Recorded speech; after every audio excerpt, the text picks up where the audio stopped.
Antoine qui me demandait quelle est la différence entre les petits mots kurai, gurai, koro et goro. Effectivement, ces 4 mots, ils se ressemblent.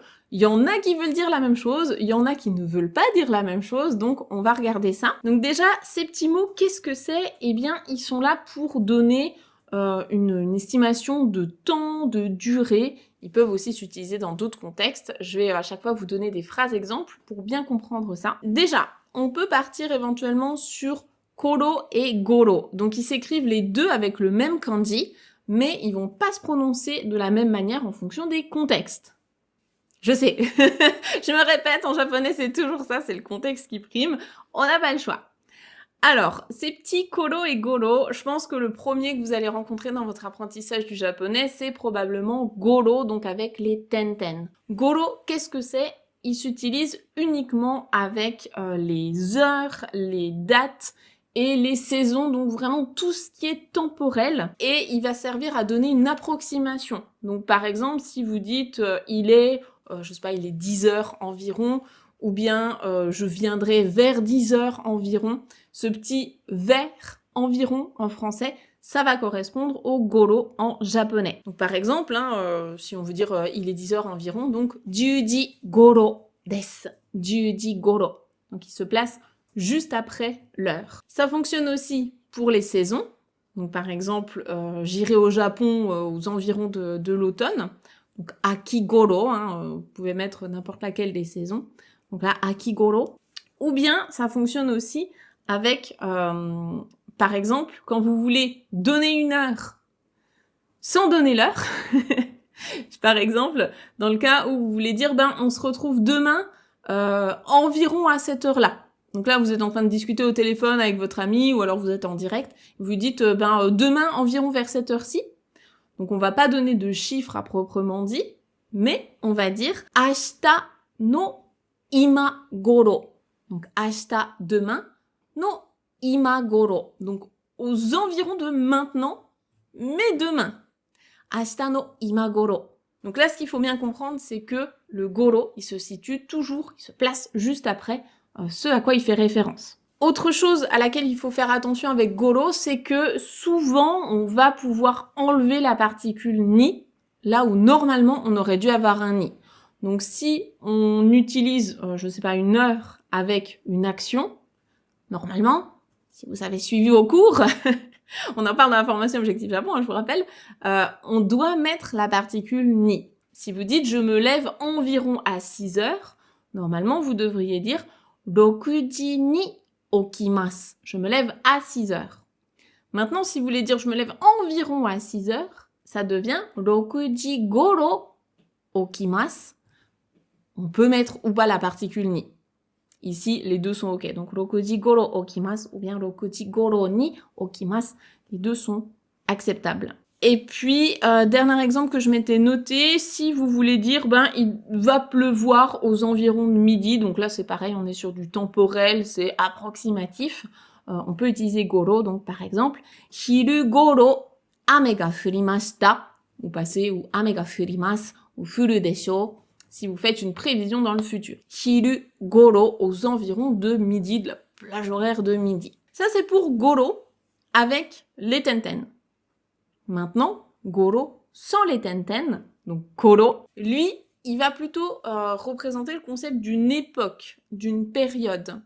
Donc peut-être que vous l'avez déjà entendu dans des expressions, comme par exemple wakai koro, lorsque j'étais jeune, la période de ma vie où j'étais jeune. Donc wakai koro, ou bien d'autres périodes comme watashi ga kodomo datta koro. Donc lorsque moi j'étais enfant, kodomo datta koro.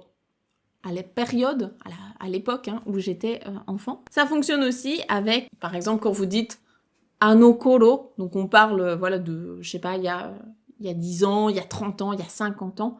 Si vous voulez reprendre ça, vous pouvez dire donc ano koro, donc à cette époque, à cette époque-là, ano koro, watashi wa gakusei datta, donc à cette époque, moi j'étais étudiante. Voilà pour koro et goro. Et maintenant, la différence entre kurai et gurai, en fait, il n'y en a pas. Il n'y en a pas, c'est juste deux manières de dire le même mot avec ou sans tenten. c'est vraiment la même chose. Donc ça, c'est pareil, on le voit en détail dans la formation Objectif Japon. Là, juste pour vous donner une idée de à quoi ça correspond, qu'est-ce que ça veut dire. En fait, c'est la même chose que goro, mais en plus large, plus vaste, parce que ça peut s'appliquer à peu près tout.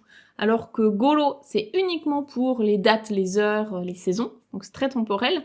Gurai, ou kurai, c'est plus vaste. Donc vous pouvez l'utiliser pour une taille, une distance, un poids, de l'argent, combien ça coûte, etc. Même du temps, combien de temps ça prend. Je vous donne quelques exemples. Si vous voulez dire donc de la gare, ou enfin jusqu'à la gare, par exemple depuis chez moi jusqu'à la gare, ça met environ 20 minutes à pied. Donc c'est un peu plus, un peu moins, quoi. Environ 20 minutes. Eh bien on pourrait dire ekimade, donc jusqu'à la gare, ekimade wa aruite 20分ぐらいです。Donc, kurai ou gurai, hein, les deux fonctionnent. 20分ぐらいです。C'est environ 20 minutes. Ça marche aussi pour les prix. Donc, par exemple, si vous regardez des tickets pour aller, je sais pas, dans un parc d'attractions ou un concert ou n'importe quelle visite au Japon, si vous voyez que ça prend environ, je sais pas, 5000 yens, par exemple, vous pourriez dire donc 5000 yen gurai kakaru. Ça prend environ 5000 yens. 5000 yen gurai ou gurai kakaru. Le mot interrogatif qui va avec ça, combien de temps ou bien combien de choses en fait, combien de ça prend. Là, c'est pareil, le mot interrogatif, ça peut être à la fois dono gurai ou dono kurai, les deux sont acceptés et acceptables. Donc par exemple, si votre ami japonais vous demande combien de temps ça fait que tu es arrivé au Japon. Donc Nihon ni kite dono kurai ni narimasu ka? Donc combien de temps ça fait environ quoi que tu es au Japon. Donc Nihon ni kite, depuis que tu es arrivé au Japon. Dono kurai ni narimasu ka? Et puis, le dernier exemple que j'avais prévu, c'est pour vous montrer que ça fonctionne aussi avec d'autres choses encore. Par exemple, avec l'âge. Si vous voulez dire que, il a environ 30 ans, un peu plus, un peu moins, on ne sait pas trop. Donc, on pourrait dire, kare wa 33 kurai desu.